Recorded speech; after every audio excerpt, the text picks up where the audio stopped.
नमस्कार, आप देख रहे हैं स्पेशल कवरेज न्यूज और मैं हूं आपके साथ अरुण मिश्रा। दिल्ली हाई कोर्ट के जज यशवंत वर्मा का नाम तो आपको याद ही होगा, जिनके घर आग लगी थी और उस फायर ब्रिगेड ने जब आग बुझाई थी तो उनके कर्मचारियों को उनके कमरे से रुपयों से भरी हुई बोरी मिली थी।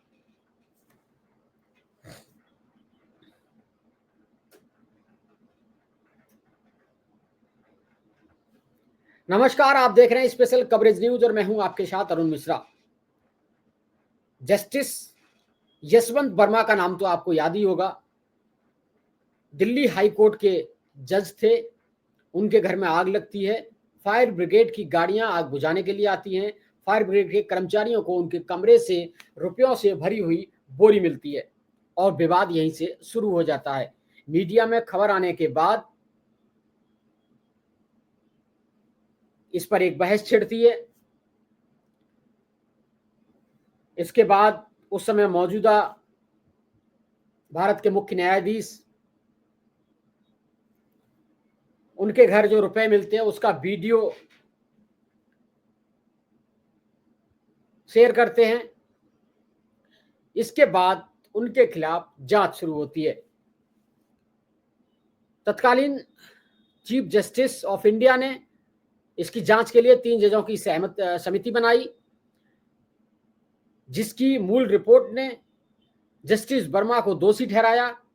जांच आरंभ होने से पहले ही जस्टिस वर्मा को उनके मूल हाई कोर्ट यानी कि इलाहाबाद हाई कोर्ट वापस भेज दिया गया। इलाहाबाद हाई कोर्ट के वकीलों ने भी इस बात का कड़ा विरोध जताया था। यहां तक कहा था कि हम कोई कूड़ेदान नहीं है जो यहां पर जस्टिस वर्मा को ट्रांसफर करके भेजा जा रहा है। बताया यह भी जा रहा है कि जब जांच समिति ने जस्टिस वर्मा को दोषी पाए जाने की रिपोर्ट कोर्ट को सौंपी थी तो तत्कालीन मुख्य न्यायाधीश जस्टिस संजीव खन्ना ने उन्हें इस्तीफा देने की सलाह दी थी, लेकिन जस्टिस यशवंत वर्मा नहीं माने। इसके बाद जस्टिस खन्ना ने रिपोर्ट पर आगे की कार्रवाई के लिए राष्ट्रपति द्रौपदी मुर्मू को और केंद्र सरकार को पत्र लिख दिया। अब पूरा मामला मैं आपको बताता हूं तरीके से कि अब हुआ क्या है। दरअसल अब दिल्ली हाई कोर्ट के जस्टिस यशवंत वर्मा के खिलाफ महाभियोग लाने की प्रक्रिया जल्द शुरू होने वाली है। संसद के अगले सत्र में महाभियोग की प्रक्रिया लाई जाएगी, जिसमें राजनीतिक सहमति बनाने की दिशा में प्रयास शुरू कर दिए गए हैं। कल का दिन राष्ट्रीय राजधानी क्षेत्र दिल्ली में हलचल भरा रहा। प्रधानमंत्री नरेंद्र मोदी से लेकर गृह मंत्री अमित शाह, कानून मंत्री अर्जुन राम मेघवाल, राज्यसभा में नेता सदन और देश के उपराष्ट्रपति जगदीप धनखड़, वहीं राज्यसभा में नेता सदन जेपी नड्डा के बीच अलग अलग बैठकें हुई। लंबा मंथन चला और बाद में उपराष्ट्रपति के साथ भी इस पूरे मामले पर मंथन हुआ। अब मामला ये सामने आ रहा है कि अब संसद के अगले सत्र में महाभियोग का प्रस्ताव आने जा रहा है। संसदीय कार्य मंत्री किरेन रिजिजू इस सहमति को स्थापित करने की जिम्मेदारी निभा रहे हैं। उनका मानना है कि यह कोई मामला राजनीतिक नहीं है, इसलिए किसी भी प्रकार के मतभेद की आवश्यकता नहीं है। यह न्यायपालिका से संबंधित एक गंभीर मुद्दा है जिस पर सभी को मिलकर निर्णय लेना चाहिए। आपको याद होगा, उपराष्ट्रपति जगदीप धनखड़ ने जस्टिस वर्मा के घर पर जो नोट मिले थे उसको लेकर भी कड़े सवाल उठाए थे, कार्रवाई की मांग की थी। अब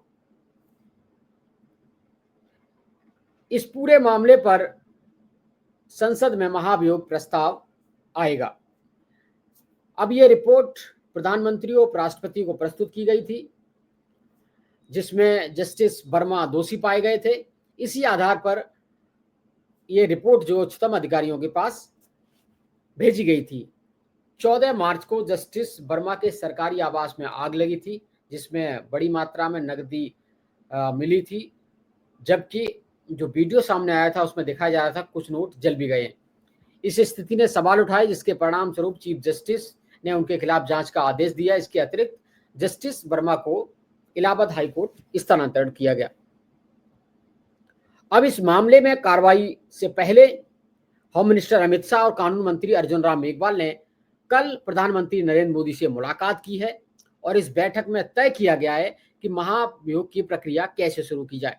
इसके अतिरिक्त जेपी नड्डा और अमित शाह ने भी उपराष्ट्रपति जगदीप धनखड़ से इस बाबत चर्चा की है।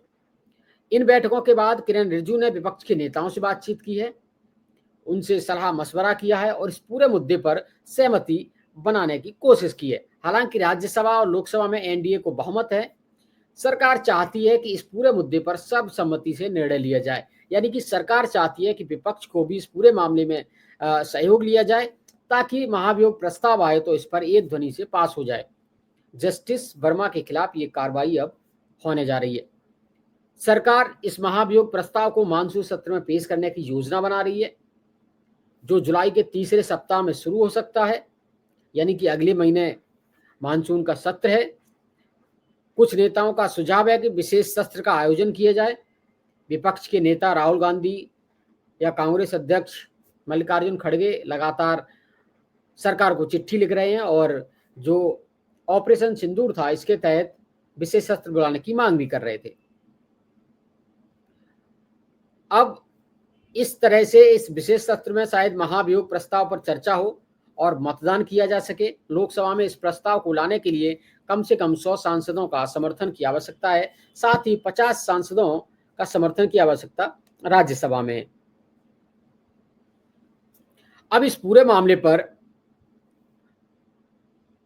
जो कमेटी गठित हुई थी 14 मार्च को उनके घर में आग लगी थी। 22 मार्च को इस पूरे मामले पर कमेटी गठित की गई थी।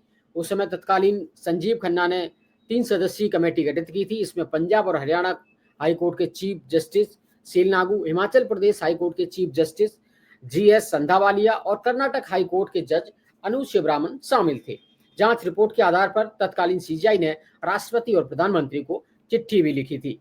अब ऐसे में उनके खिलाफ महाभियोग प्रस्ताव लाने की तैयारी तेज कर दी गई है। इस बीच मंगलवार को यानी कि कल दिल्ली में बैठकों का दौर जारी रहा। गृह मंत्री अमित शाह ने कानून मंत्री अर्जुन राम मेघवाल से मुलाकात की।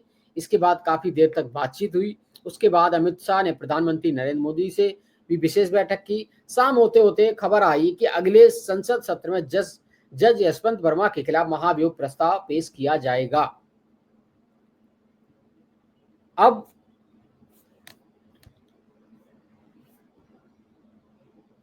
राज्यसभा में सदन के नेता बीजेपी अध्यक्ष जेपी नड्डा हैं। ऐसे में गृह मंत्री अमित शाह और जेपी नड्डा ने राज्यसभा के सभापति जगदीप धनखड़ से भी मुलाकात की। इस कमेटी ने 43 दिनों के बाद 4 मई को अपनी रिपोर्ट सीजीआई को सौंपी थी, लेकिन तब उसकी आधिकारिक जानकारी सार्वजनिक नहीं की गई थी। इससे पहले दिल्ली हाई कोर्ट ने 24 मार्च को जस्टिस वर्मा से सभी न्यायिक कार्य वापस ले लिए थे। बाद में उन्हें मूल कैडर इलाहाबाद हाई कोर्ट में ट्रांसफर किया गया, जहां उन्हें कोई न्यायिक कार्य नहीं सौंपा गया है। जस्टिस वर्मा ने अपने आरोपों को सिरे से खारिज किया है और इसे एक साजिश बताया है। उन्होंने नकदी मामले से अनभिज्ञता जताई थी। इस बीच जब सीजीआई ने अपनी रिपोर्ट राष्ट्रपति और प्रधानमंत्री को भेजी तो 3 मई की रिपोर्ट और जस्टिस वर्मा से प्राप्त 6 मई के पत्र यानी प्रतिक्रिया की प्रति भी संलग्न की गई। माना जा रहा है कि सीजीआई ने जस्टिस वर्मा के खिलाफ महाभियोग चलाने की सिफारिश की है, जो उच्च न्यायपालिका के सदस्यों को सेवा से हटाने की प्रक्रिया है। प्रक्रिया के तहत आरोपों से घिरे जज को पहले इस्तीफा देने की सलाह दी जाती है। अगर सलाह का पालन नहीं किया जाता है तो राष्ट्रपति और प्रधानमंत्री से महाभियोग चलाए जाने की सिफारिश की जाती है। सरकारी सूत्रों की बात करें तो चूंकि यह मामला संसद के समक्ष है, कार्यपालिका और संसद न्यायमूर्ति वर्मा के महाभियोग पर फैसला करेगी। यदि केंद्र सरकार चाहती है तो वो जस्टिस वर्मा के खिलाफ महाभियोग की प्रक्रिया शुरू कर सकती है, जो एक संवैधानिक प्रक्रिया है। सूत्रों ने बताया कि संसद का मानसून सत्र जुलाई के तीसरे सप्ताह में शुरू होने की उम्मीद है। प्रस्ताव को लोकसभा और राज्यसभा दोनों सदनों में लाया जाना होगा और पारित होने के बाद दोनों सदनों के 2/2 तिहाई सदस्यों का समर्थन जरूरी होगा। अब इस पूरे मामले पर यह कब प्रस्ताव स्वीकार होगा, इस मामले में अगर बात करें तो राज्यसभा में कम से कम 50 और लोकसभा में 100 सांसदों के हस्ताक्षर के बाद ही यह प्रस्ताव अध्यक्ष द्वारा स्वीकार किया जा सकता है। इसे आमतौर पर कानून मंत्री प्रस्तुत करते हैं। इस बार सरकार विपक्षी दलों से भी समर्थन जुटाने की कोशिश करेगी ताकि न्यायपालिका में कथित भ्रष्टाचार के खिलाफ एक मजबूत और एकजुट संदेश दिया जा सके। महाभियोग प्रस्ताव पहले एक सदन में पेश होता है, वहीं से पारित होने के बाद दूसरे सदन में रखा जाता है। अब तक संसद में केवल 2 बार ऐसे प्रस्ताव लाए गए हैं। पहली बार 1993 में सुप्रीम कोर्ट के जज बी रामास्वामी के खिलाफ लाया गया था, लेकिन पर्याप्त समर्थन न मिलने से वह प्रयास विफल रहा। दूसरी बार 2011 में ये महाभियोग प्रस्ताव लाया गया था, जो कलकत्ता हाई कोर्ट के जज सौमित्र सेन के खिलाफ राज्यसभा में प्रस्ताव पारित हुआ, लेकिन उन्होंने इससे पहले ही इस्तीफा दे दिया था। पिछले संसद सत्र में यशवंत वर्मा के मामले में कार्रवाई की मांग जोर शोर से उठाई थी। विपक्ष ने इस पूरे मामले पर जोर शोर से आवाज उठाई थी, लेकिन सरकार ने सुप्रीम कोर्ट की रिपोर्ट आने तक कोई कदम नहीं उठाया। अब ऐसे में सुप्रीम कोर्ट की जो रिपोर्ट आई है उसके हिसाब से वो दोषी पाए गए हैं, तो इसका मतलब अब संसद में महाभियोग प्रस्ताव आएगा। तो अब देखने वाली बात यह होगी कि संसद सत्र अब कब से शुरू होने जा रहा है और इस पूरे मामले पर क्या कार्रवाई होती है। तब तक के लिए मैं आपसे विदा लूंगा। नमस्कार।